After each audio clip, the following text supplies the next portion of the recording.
दलितों को दबाने की कोशिश हो रही, मुसलमानों को दबाने की कोशिश हो रही, हमारे राइट्स के ऊपर हमला किया जा रहा, हमको लीगल राइट्स पे नहीं चलने दिया जा रहा, कॉन्स्टिट्यूशनल राइट्स पे। और ये भी बता दूं कि एनसीआरबी का डेटा है, जब से मोदी गवर्नमेंट आई है मुसलमान, एससी, एसटी, दलितों पर 400 गुना मामले बढ़ गए हैं जुल्म के, मार काट के, बस्तियां जलाने के, चर्चेस जलाने के, मस्जिदा जलाने के। बीएनपी के आतंकवादी घुस रहे हैं बेंगलुरु के चर्चों में, मस्जिदों में घुस रहे हैं, मासूम मुसलमानों को मार रहे हैं। तो मोदी गवर्नमेंट आने के बाद 400 गुना बढ़ गए ये केसेस। एनसीआरबी का डेटा है, यूनाइटेड नेशंस की ह्यूमन राइट कमीशन की रिपोर्ट है।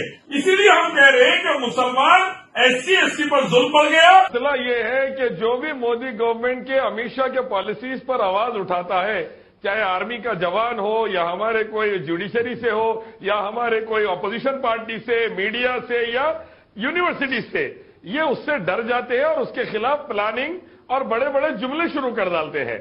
आप उठा के देख लीजिए पिछले 6 साल का रिकॉर्ड, जस्टिस लोया से लेके यूनिवर्सिटी के छात्रों तक तमाम को ये एंटी नेशनल से लेकर तमाम टाइटल्स देते हैं। हैबत में है ये लोग, सच्चाई सुन नहीं सकते, अपने गलतियों को मान नहीं सकते, देश का बीड़ा गर्क कर रहे हैं औंधे काम करके।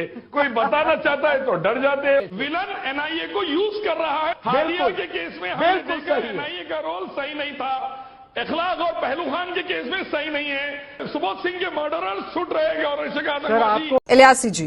जी जी मैं ये कहना चाहूंगा 2-3 बातें। सबसे अहम बात, ब्राह्मणों की तरफ से ओबीसी, दलित, आदिवासियों, एससी, एसटी पर बेपनाह जुल्म हो रहा था 4000 साल से, इसीलिए महमूद गजनवी को बुलाया गया।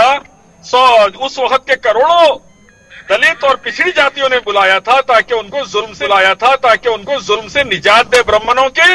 और जो ब्राह्मण उनको दलितों को मार रहे थे, मंदिरों में नियान दे रहे थे, कुचल रहे थे, उनकी औरतों को नंगा फिरा रहे थे, छाती ढाकने का टैक्स लेते थे ब्राह्मण, तो ये बर्बादी से बचाने के लिए अल्लाह ने महमूद गजनवी को भेजा, क्योंकि इस्लाम में जातिवाद नहीं है, सब एक मालिक रब ईश्वर की, श्री राम, श्री कृष्ण, अल्लाह रसूलुल्लाह के हुक्म से एक पूजा करते हैं और सबको एक समझ में नहीं आ रहा है कि ये किसी और ट्रैक पर डिबेट चली गई है।